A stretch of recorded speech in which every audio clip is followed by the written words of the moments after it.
Now, is it the best Batman that McFarlane Toys has made?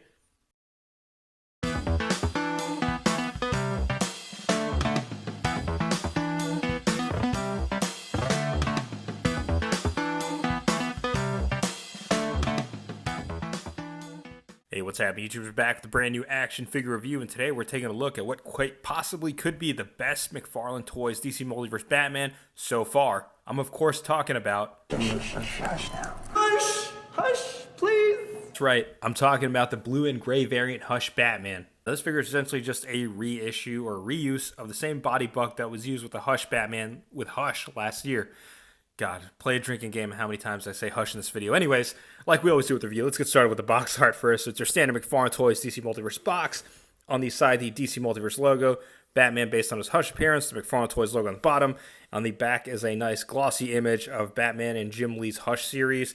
That's enough about the box. Let's go and get Hush Batman out of the box. All right, here's Batman out of the box. Let's take a look at his accessories first. So he comes with a DC base plate that you see with all McFarlane Toys figures. Got him. So he does come with 2 weapon accessories, or 2 batarangs. He also comes with additional sets of hands. They're fisted ones. The ones on there right now are gripping ones. And you can see the right one has the kryptonite ring, which is pretty cool. So they are giving us additional sets of hands and weapon accessories with this Batman. And just like all DC Multiverse figures from McFarlane Toys, he comes with data file cards. So the image you see on here is one we saw in the box. And on the back is the data file. Feel free to pause it if you want to go ahead and read it. All right, now let's take a look at the figure itself. Let's start at the head sculpt first. So like I said, this is essentially just a reissue or reuse of that original 2-pack Hush Batman, but the most notable difference is the head sculpt, and I like this head sculpt way better than what came packaged with that 2-pack, if y'all remember that screaming face. But this one looks nice and clean. You can see the detail and sculpting work through the mask. That's pretty cool, like his ears inside there. This is pretty nice. So overall, I'm a big fan of the head sculpt. Now, one thing I'll add to the head sculpt, or just the body mold in general, we've seen this used several times with the 3 Jokers, a year or 2, or even the previous Hush Batman. I'm not really a fan of the way of the neck joint and the head sculpt are one piece. I would much rather they be 2 separate pieces, so that way you have potential for kit bashing or head swaps. But when taking a look at the rest of the figure, like I said, it's literally the same body mold as the previous Hush Batman. The color is different though. It's a darker shade of gray, and of course the blue instead of the black. The hand sculpts are different though. But other than that, it's essentially the same thing. I do like the sculpting of the cape. However, what I'm running into is it's a heavy rubber cape, so it tends to lean back in certain poses. I kind of wish they used a little bit lighter material or a thinner material on the cape. But other than that, I do like the sculpting of it. Now, I'm not going to go too in-depth articulation, but it's your standard McFarlane Toys, 22 moving parts. So the head is on one joint with the neck, so it can spin all around. Can't really look up much, but it can look down a significant amount, which is kind of impressive. It does have that faux butterfly joint in there, like a little disc, but it doesn't really make sense because it doesn't help, the forward or backward movement on there. I don't know. But it does have a shoulder joint and a bicep swivel. There are double jointed elbows, which is a nice range, and the cut doesn't look that bad, actually. Now, the cool thing about this, though, is they actually painted it the correct way. As you guys remember from that previous Hush Batman, it had the black joints or hinge in there. There is a diaphragm joint in there with barely any movement going forward, but there is a ball joint at the hip that can help just a little bit.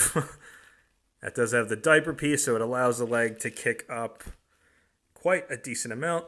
It has double jointed knees, and that's actually a pretty clean cut right there, in my opinion. Let me know what you think in the comments below.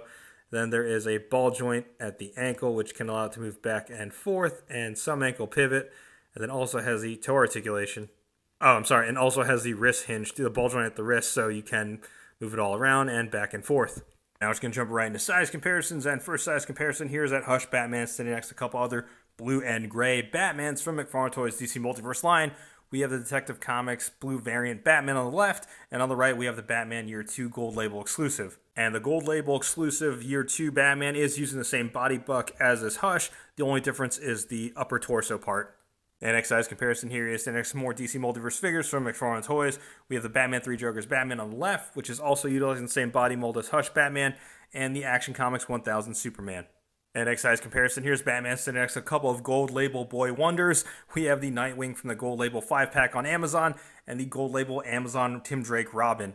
And Jesus, this Robin's still too tall, but I guess this scaling kind of works. Let me know what you think in the comments below. Last size comparison, because you're not going to see them on the big screen ever again, so you're going to see them on my desk in my reviews. But here is Batman sitting next to more DC Multiverse figures in the live action form. We have Black Adam on the left with a custom soft goods cloak, and the Snyder Cut Justice League Superman Target exclusive. Alright, some overall thoughts on the figure is, it's good. Now, is it the best Batman that McFarlane Toys has made? It depends. And the reason why I say it depends is because, are you a fan of the blue and gray look or the black and gray look? It's all about preference, and if you're a huge fan of Hush. Me personally, I prefer the black and gray look, which is why the Three Jokers is still my favorite Batman from them to date. But if you're a fan of the blue and gray look and a fan of the Hush line, then I would say this is definitely the best one until the Nightfall comes out.